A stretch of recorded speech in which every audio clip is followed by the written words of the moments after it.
ان الذین کفروا، بے شک وہ لوگ جنہوں نے کفر اختیار کیا، سواء علیہم، ان کے لیے تو برابر ہے، انذرتہم، کہ آپ صلی اللہ علیہ وآلہ وسلم ان کو آخرت کا ڈر سنائیں، ام لم تنذرہم لا یؤمنون، یا آپ صلی اللہ علیہ وآلہ وسلم انہیں آخرت کا ڈر نہ سنائیں، ان کے لیے برابر ہے، لا یؤمنون، وہ ایمان نہیں لے کر آئیں گے۔ اچھا، اس کا یہ مطلب نہیں ہے کہ جو کافر ہے اس کو آپ نے تبلیغ نہیں کرنی ہے۔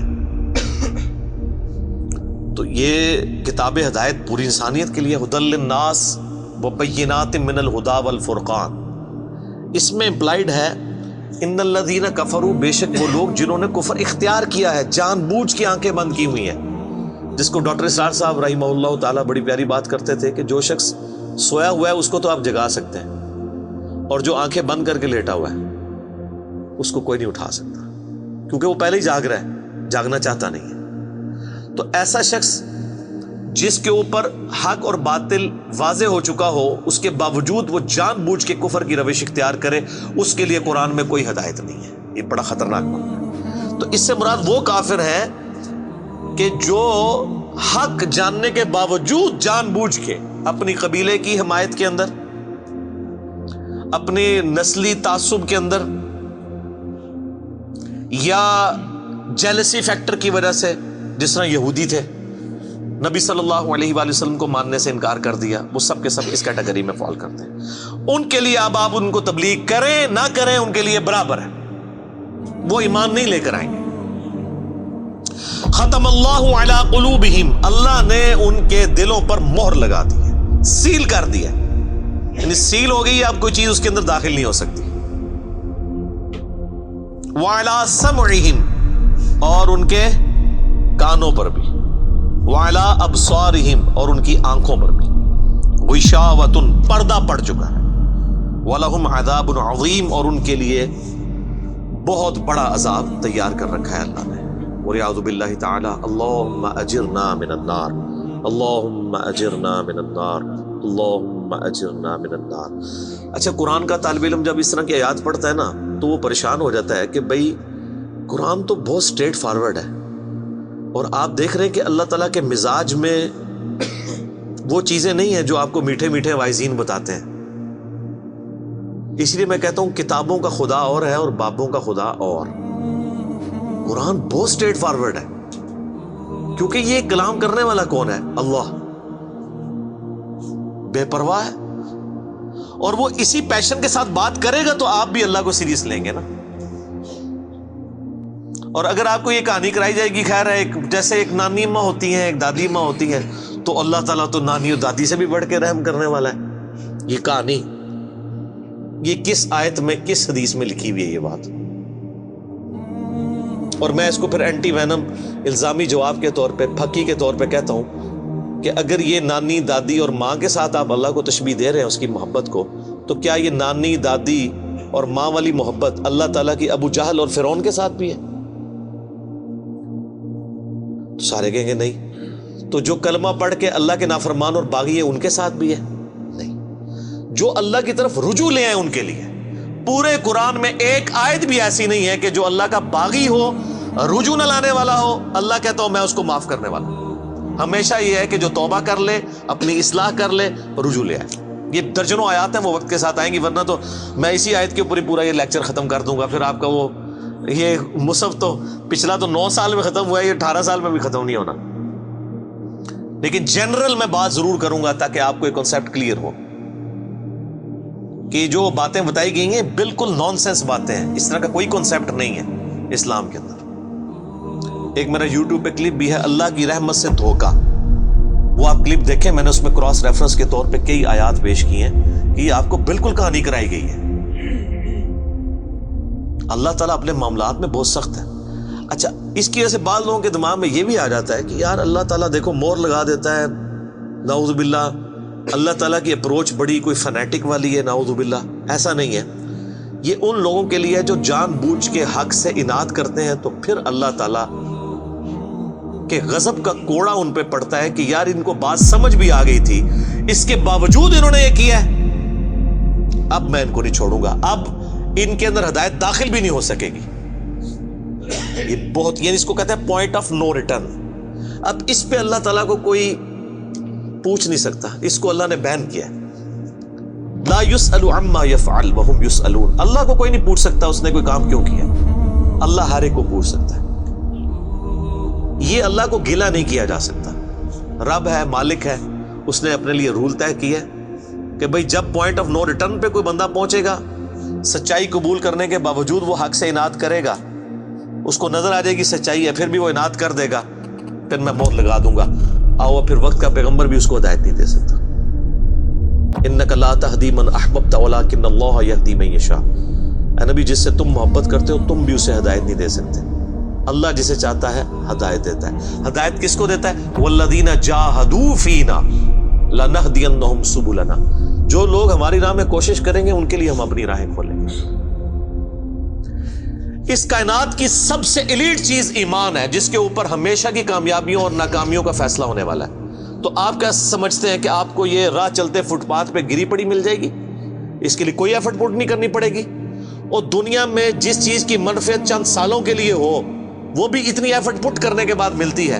اور جس سے ہمیشہ کی کامیابیاں آپ کا مقدر ہونے والی ہیں، آپ سمجھتے ہیں کہ وہ آپ کو چنگے جی لگ جائے گی، مفت میں ہی مل جائے گی؟ نہیں، ناٹ ایٹ آل.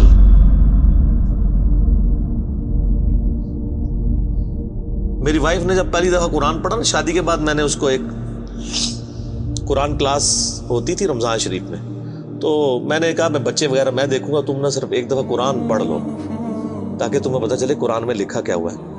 قرآن آپ اکیلے بیٹھ کے تو ظاہر ہے اس طرح نہیں ہے، ایک ماحول ہوتا ہے، ایک ڈیکورم ہے، کلاس ہے جس طرح یہاں لوگ بیٹھے. تو رمضان میں پورا قرآن اس نے مکمل کیا نا، تو میں نے اس سے پوچھا تم نے کیا یعنی اس سے حاصل کیا؟ اس نے کہا جی اللہ بہت سخت ہے، اور جس خدا کا تعارف ہمیں ہمارے ماں باپ اور یہ معاشرہ کرواتا ہے وہ خدا نہیں ہے جو قرآن میں ہے. اللہ تو اپنے معاملات میں بہت سخت ہے. یہ کتاب انذار ہے، تبشیر اور بشارت ان کے لیے جو بات مانتے ہیں. جو نہیں مانتے ہیں ان کے لیے عذاب کا کوڑا ہے یہ کتاب. کیونکہ اللہ ہے نا، یہ کائنات اس نے اس لیے بنائی ہے کہ آپ جانوروں کی طرح کھائیں پیئیں، اولاد پیدا کریں اور مر جائیں.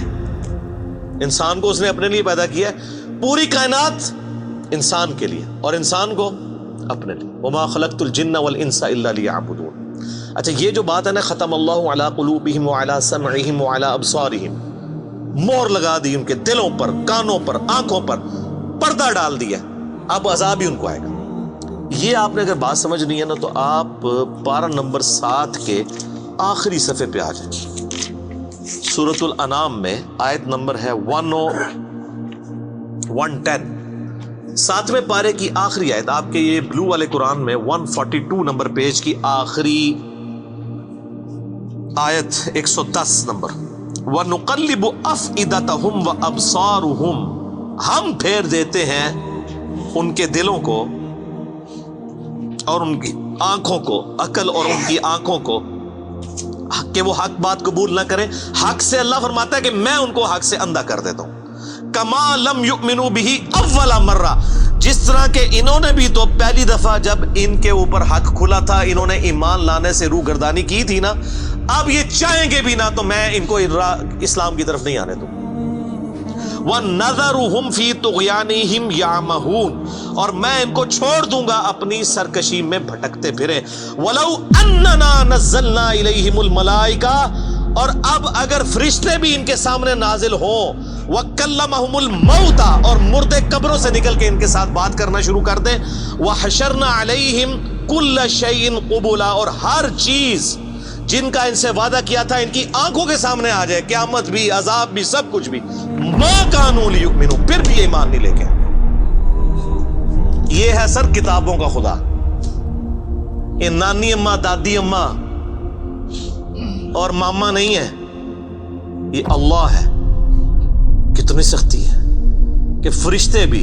اب مجھے بتائیں کسی سے مردہ نکل کے قبر سے کہے کہ میری تو پھینٹی لگ گئی ہے، آپ کو تو پوری زندگی نیند نہیں آنی ہے، لیکن اللہ فرما رہا ہے پھر بھی ایمان نہیں لے کے آئیں گے.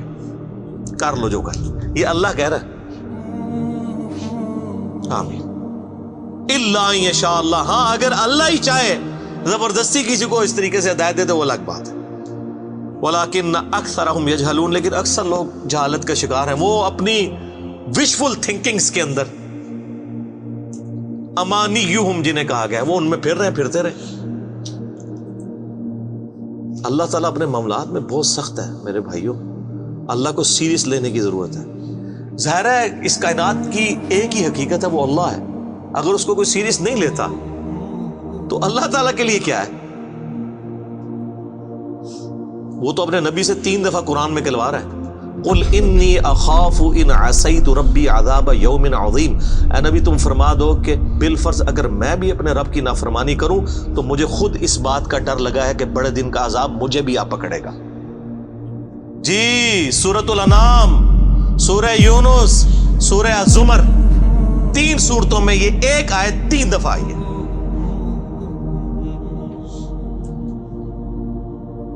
آپ مجھے بتائیں جو آپ کو کہتے ہیں جناب ہم بخشوا لیں گے، ہم اپنے مریدوں کو لے جائیں گے، اور تو انہوں کھنگن نہیں دینا کسی نے ہوتے، تو یہ اس لیے کہ نہ انہوں نے خود قرآن پڑھا ہوا ہے اور نہ آپ کو پڑھنے دیں گے، ورنہ آپ کا دماغ کھل جائے۔ او جی گاڈ از آل لونگ، یہ کرسچنس نے بھی ایک دھوکہ دیا ہے نا، گاڈ از آل لونگ، تو میں نے ان کو بھی پھکی دی تھی کہ اگر گاڈ از آل لونگ ہے اور وہ آل لونگ کا کانسیپٹ پھر صوفیاء کے ہاں ادھر مسلمانوں میں بھی داخل ہوا، وہ جی اللہ کو ہماری نمازیں چاہیے، اور سر اللہ نے کب کہا مجھے تمہاری نمازیں چاہیے؟ اللہ کہتا ہے تمہیں تمہارے لیے نمازیں چاہیے، اللہ کے لیے نہیں، اپنے لیے۔ گاڈ از آل لونگ، او آل لونگ اس کے لیے ہے جو اس کا بندہ بن جائے گا، باقی کے لیے نہیں۔ تو پھر میں نے ان کو دنیاوی طور پہ ایک الزامی جواب، اینٹی وینم پھکی دی ہے کہ بتاؤ تمہارے دشمن کی بھی بیوی ہو اگر کوئی اور اس کے چھوٹے چھوٹے 4 بچے ہوں، کیا تم اپنے دشمن کے لیے خواہش رکھو گے کہ اس کی بیوی چھوٹے چھوٹے 4 بچے چھوڑ کے مر جائے اور اس کے بچے سوتیلی ماں کے ہاتھوں پٹتے رہے، ان کے مینٹل ماڈلز تک بدل جائیں؟ سارے کہیں گے نہیں نہیں جی، کیوں نہیں؟ دل پسیجتا ہے۔ اچھا آپ کا دل پسیجتا ہے اور آپ نے ہمیں یہ کہانی کرائی ہے کہ اللہ تعالیٰ ماں سے اتنے گنا اور دادی سے اتنے گنا اور نانی سے اتنا گنا محبت کرتا ہے، تو وہ اللہ روزانہ ہزاروں ایسی عورتوں کو موت کیوں دیتا ہے جن کے 4 چھوٹے چھوٹے بچے ہوتے ہیں؟ اس پہ ساروں کی زبانیں گنگ ہو جاتی ہیں۔ اگر وہ آل لونگ ہے کیوں موت دیتا ہے؟ آپ تو اپنے دشمن کی بیوی کو بھی موت نہ دیں، وہ روزانہ ہزاروں ایسی ماؤں کو موت کیوں دیتا ہے جن کے چھوٹے چھوٹے بچے ہوتے ہیں؟ اس کا مطلب ہے آپ نے جو احساسات ڈیولپ کیے ہوئے ہیں کہ اللہ اپنے بندوں کے ساتھ یہ کرتا ہے، وہ نہیں ہے۔ اللہ اپنے احساسات کا اسیر نہیں ہے، اللہ کے وہ جذبات نہیں ہیں جو آپ کے ہوتے ہیں، وہ بے پرواہ ہے۔ ہاں جو اس کا ہو جائے نا اس کے لیے معاملہ الگ ہے۔ وہ صحیح بخاری میں حدیث ہے کہ جس نے میرے ولی کے ساتھ دشمنی کی میرا اعلان جنگ ہے اس کے خلاف، اور انسان میرا قرب نہیں حاصل کرتا مگر فرائض کے ذریعے اور نوافل پہ استقامت کے ذریعے اس لیول پہ پہنچ جاتا ہے کہ میں اس کے ہاتھ بن جاتا ہوں جس سے وہ پکڑتا ہے، میں اس کے کان بن جاتا ہوں جس سے وہ سنتا ہے، میں اس کی آنکھیں بن جاتا ہوں جس سے وہ دیکھتا ہے، میں اس کے پاؤں بن جاتا ہوں جس سے وہ چلتا ہے۔ اچھا ادھر ہی حدیث روک دیتے ہیں صوفیاء اور وہ کہتے ہیں نہیں وہ خود ہی خدا بن گیا، ایتھوں ہاتھ پائے گا انج ہو جائے گا۔ وہ آگے پڑھو کیا لکھا ہوا ہے، وہ جب اپنے دشمن کے اگینسٹ مجھ سے پناہ طلب کرتا ہے میں اسے پناہ عطا کرتا ہوں۔